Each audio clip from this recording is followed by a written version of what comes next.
Army chief field marshal Asim Munir भारती वावेला खिलाफ नौजवानों ने मीडिया के किरदार के लोही भित करार ॾेई छॾियो। Army chief field marshal Asim Munir तरफ़ां आजाणो सदर आसफर ज़रदारी वज़ीर आज़म शहबाज शरीफ समेत सियासी फ़ौजी क़यादत जी शिरकत। पाक फ़ौज जे शहीदनि जी क़ुर्बानियुनि ऐं बहादुरी खे भेटा। Army chief field marshal Asim Munir जो चवणु आहे त भारत जे डिसइंफॉर्मेशन मुहिम में नौजवान ऐं मीडिया लोही भित साबित थिया आहिनि। हक़ जी जंग दौरान स्ट्रेटेजिक भाईवारी ते हू सियासी क़यादत जो थोराइतो आहे। हथियारबंद फ़ौज जो अज़म बहादुरी क़ुर्बानी साराह जोगी आहे।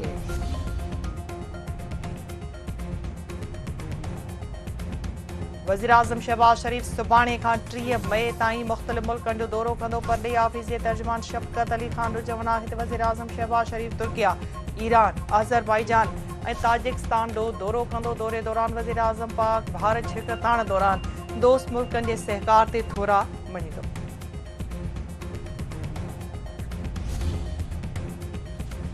तरक़ी रिथाबंदी वारे वफ़ाक़ी वज़ीर एहसन इक़बाल जो चवणु आहे त दिफ़ाई बजट में इज़ाफ़ो थींदो ऐं अवाम खे बि रिलीफ मिलंदो। IMF जो दॿाउ नाहे। दियामर बादशाह डेम समेत समूरा आबी मंसूबा जल्द मुकमल कया वेंदा। जीअं भारत खे फ़ाइदो न मिली सघे, क़ौमी इतिहाद ऐं भाईचारे खे मुतासिर कंदड़ को बि क़दम न खंयो वेंदो। सुदसमा वारे वफ़ाक़ी वज़ीर अता तारा जो चवणु आहे त भारत ख़िलाफ़ जंग में तारीख़ी फ़तह मिली आहे। भारत जे जहाज़नि खे तबाह ऐं फ़ौजी थाकनि खे निशानो बणायो वियो। सामूंडी फ़ौज जी तयारीअ सबबि कराची शहर महफ़ूज़ रहियो। जंग में फील्ड मार्शल आसिम मुनीर जे जंगी हिकमत अमली ऐं दूर अंदेशी जो वाज़िह सबूत आहे। वज़ीर आज़म शहबाज शरीफ मुख़्तलिफ़ दोस्त मुल्कनि ॾोंहुं दौरो कंदो। रजब तय्यब अर्दगान पाकिस्तान जी हर दिल अज़ीज़ शख़्सियत आहे। पाकिस्तान जी कामयाबी ते बाकू जे रोडनि ते जश्न मल्हायो वियो। सिंध जे वॾे वज़ीर सैयद मुराद अली शाह जो चवणु आहे त पाक फ़ौज फ्रांसीसी जहाज़ ऐं इसराइली ड्रोन तबाह कया त अमरीका शायदि ख़्वारी खां बचण लाइ ड्राकड़ी कई। ॻाल्हि सम्झ में नथी अचे त भारत अॻराई पई कई त अमरीका पाकिस्तान ऐं भारत जो मसइलो छो करार ॾिनो। ऑपरेशन बुनियानुन मरसूस रुॻो 3 कलाकनि ताईं जारी रहियो ऐं अमरीका काल कई त भारत जंगबंदी लाइ तयारु आहे। भारत कॾहिं बि पाकिस्तान में जंगबंदी जे वाक़िअनि जी मज़म्मत न कई आहे।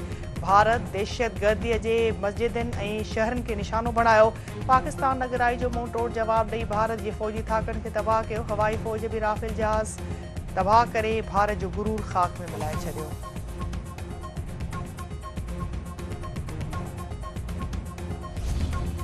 भारतीय परॾेही वज़ीर जयशंकर तरफ़ां पाक भारत जंगबंदी में अमरीकी किरदार जो एतिराफ़। पाकिस्तान हथां बदतरीन शिकस्त खां पोइ भारत अमरीकी किरदार खां मुसलसल इनकार कंदो रहियो। भारतीय परॾेही वज़ीर जयशंकर जो चवणु आहे त अमरीकी नायब सदर ऐं परॾेही वज़ीर मार्को रूबियो भारत सां सिधो राबितो कयो। छिकताण दौरान अमरीकी परॾेही वज़ीर मार्को रूबियो वज़ीर आज़म नरेंद्र मोदी सां बि राबितो कयो। पाकिस्तान ऐं IMF विच में बजट हदफ़ ते मुकमल इतफ़ाक़ न थी सघियो। ॻाल्हियूं जारी रखण जो ऐलान।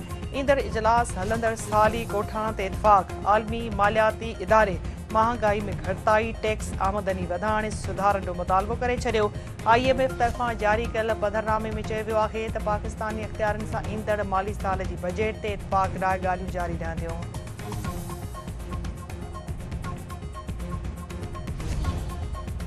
रिब मेहरशाह में उजण कलेरी बिरादरी में पुराणी तकरार तां झेड़ो वाटड़ू समेत 3 ॼणा क़तल, 5 ज़ख़्मी। हथियारबंदनि सजाद कलेरी, वाटड़ू गदा बुर्दी ऐं असलम उजण खे गोलियूं हणी क़तल करे छॾियो।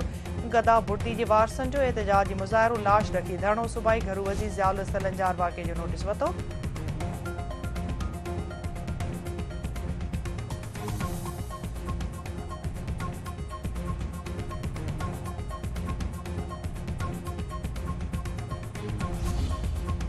खोड़ा वेझो पुराणी तकरार तां झेड़े में माउ ऐं धीउ क़तल। ॻोठ हादी दारे जे में हथियारबंदनि फ़हमीदा इसनस धीउ रेशमा नारे जो बि क़तल करे छॾियो।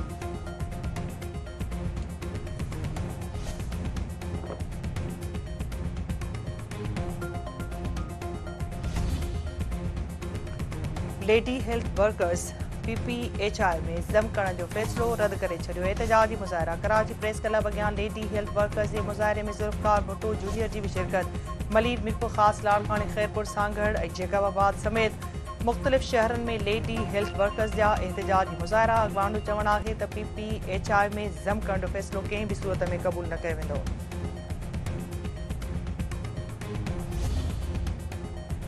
इस्लामाबाद समेत मुल्क के मुख़्तलिफ़ शहरन में गड़े से बरसात, 10 ॼणा फौत, 51 ज़ख़्मी। इस्लामाबाद के मुख़्तलिफ़ हंधनि ते गड़े से बरसात। लाहौर, पेशावर, खैबर, जमरूद, लंडी कोतल, मर्दान फतेह जग ऐं ॿियनि इलाइक़नि में वसकारो।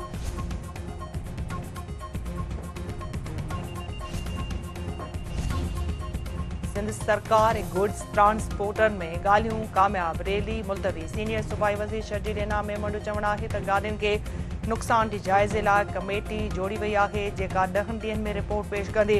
ट्रांसपोर्टन जे चेन ड्राइवरनि जो क़त्ल खुलियल दहशतगर्दी आहे।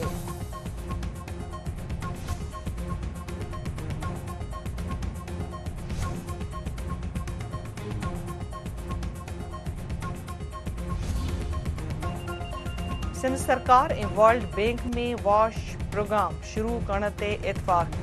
पानी, सफ़ाई, सिहत जी सहूलतुनि ऐं तरीक़नि खे बहितर कयो वेंदो। वॾे वज़ीर मुराद अली शाह जो चवणु आहे त वॉश प्रोजेक्ट $270 मिलियन सां शुरू कयो पियो वञे। 15 लख आबादी खे फ़ाइदो थींदो। बरसाती बोर्ड मुतासिरनि लाइ घरनि जी अॾावत जो मनसूबो घरनि खां वधीक हिकु मज़बूत समाजी तब्दीली जी तहरीक आहे। गॾियल कोशिशुनि सां बरसात मुतासिरनि लाइ घरनि जी अॾावत कई पई वञे।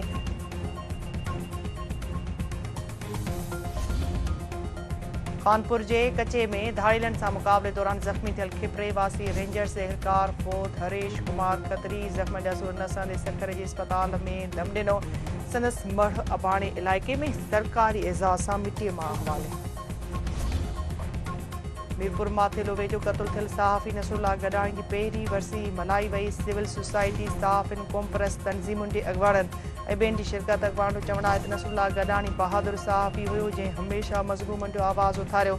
1 साल गुज़रण बावजूद सहाफ़ी जे क़त्ल में मुलविस मुख्य जवाबदार गिरफ़्तार न थी सघिया आहिनि।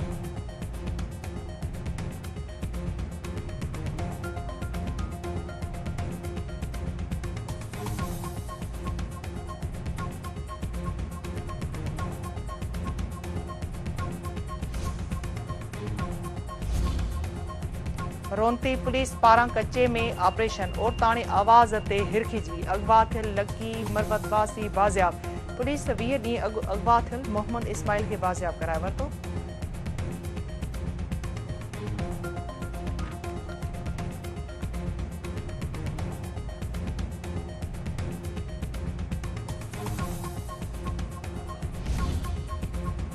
घोसपुर वेझो तेगाणी ऐं सब्ज़ोई बिरादरी में हलंदड़ तकरार जो निबेरो। धुरियुनि ते मजमूई तौर ते 1 करोड़ 69 लख रुपया ॾंड। सब्ज़ोई बिरादरीअ ते 2 खूननि जा 1 करोड़ 16 लख ऐं तेगाणी बिरादरीअ ते 1 खून जा 53 लख रुपया ॾंड विधो वियो। तेगाणी धुर तरफ़ां ॾंड जी रक़म 5 लख सब्ज़ोई बिरादरीअ खे माफ़, 1 लख रुपया मौक़े ते अदा। बक़ाया रक़म 3 किस्तनि में 6 महीननि में अदा कई वेंदी।